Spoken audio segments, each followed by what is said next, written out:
I haven't posted a video in ages, but there is a couple coming. I am working on a few different things, mainly some cosplay related stuff, but I thought I would just talk about a small thing about LARP that really matters to me, and that's the small details that you can do to make your costumes just a little bit more fun and your characters just a little bit more unique. So I'm going to start off by talking about one of my favourite characters currently to play. Her name's Lalu, and she's a little undead child.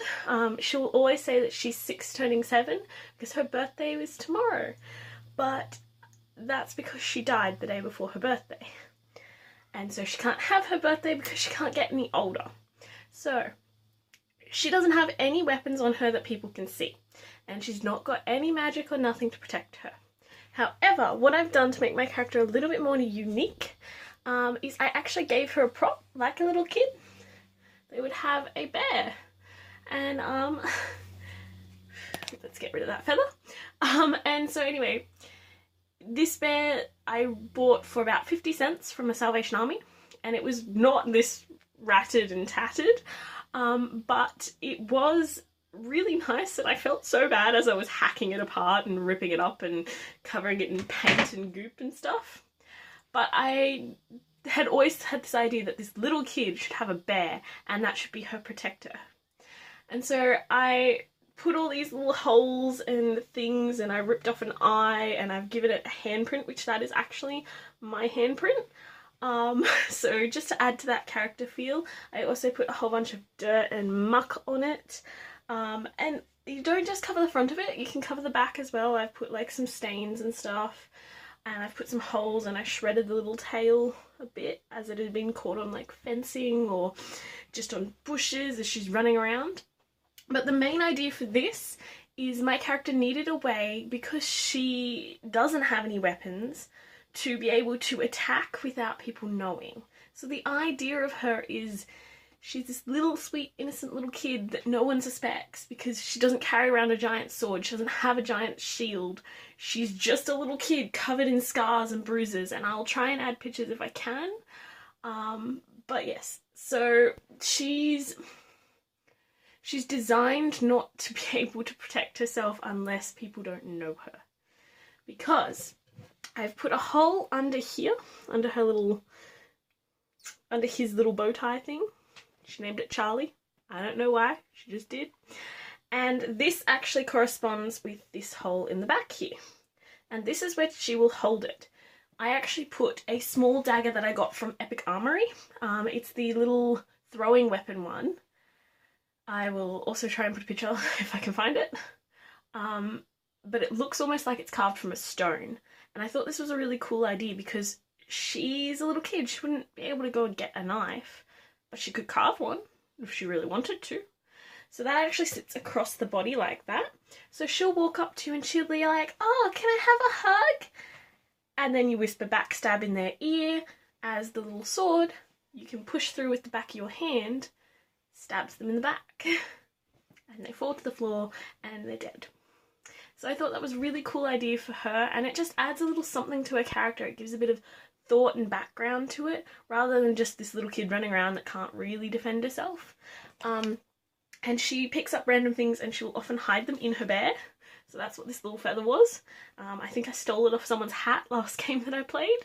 But I also ended up with a health potion that I could fit inside the head of the bear. So she just got back up after being down, killed by someone.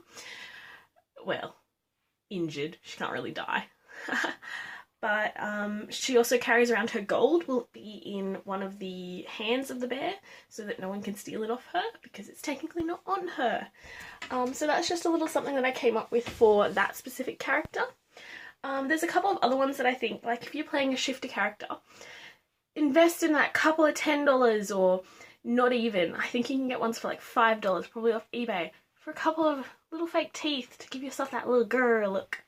Or even if you know, you can make little ears so that you can show off that you're a fox or a wolf or a cat or a lizard. I don't know. Do lizards have ears? But yeah, so just those little tiny details. If your character, say, is an ice creature can wield ice or whatever, why not invest in a little bit of paint and paint your arms? Or, you know, you can always get a permanent blue marker that's not going to smudge.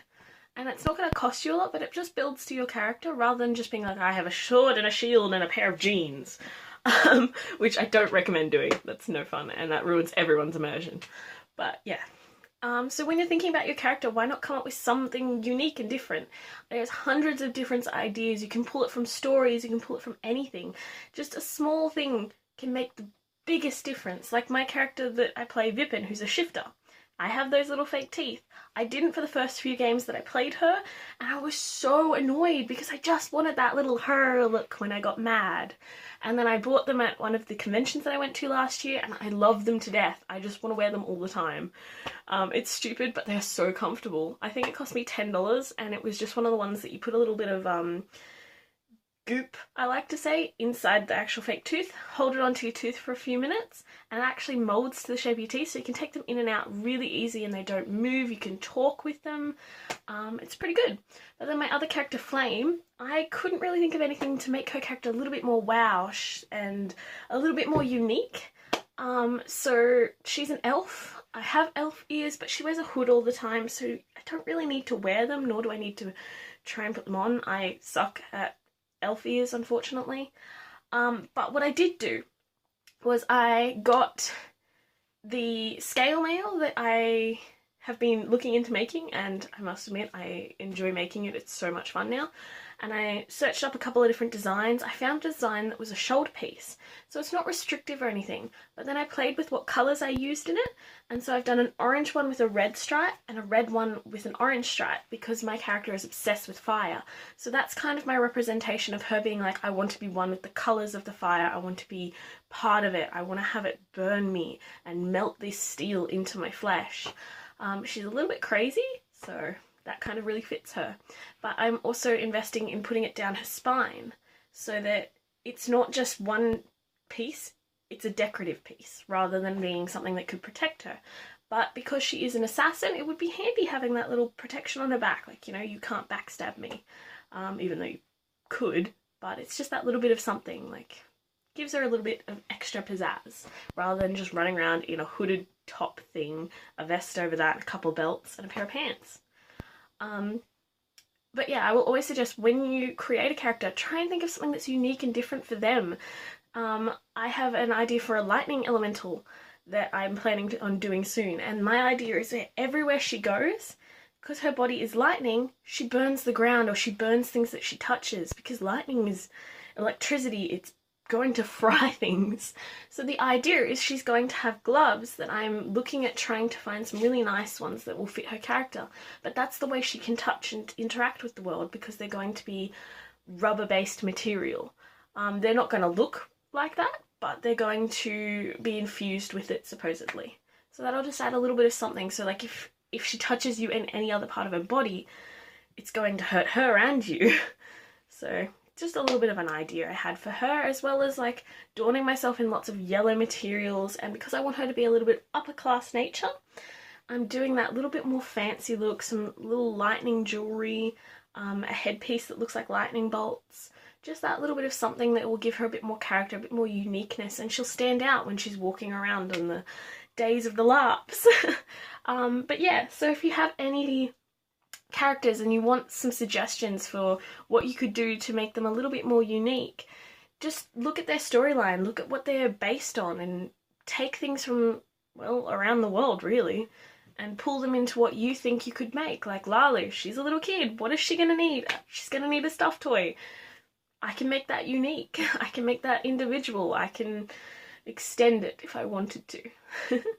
But yeah, so if you have any characters that you can't think of anything that you want to maybe look at doing something a little bit more interesting, let me know. I might be able to come up with something that would help you. But yes, so it's always good to have those unique things. See ya!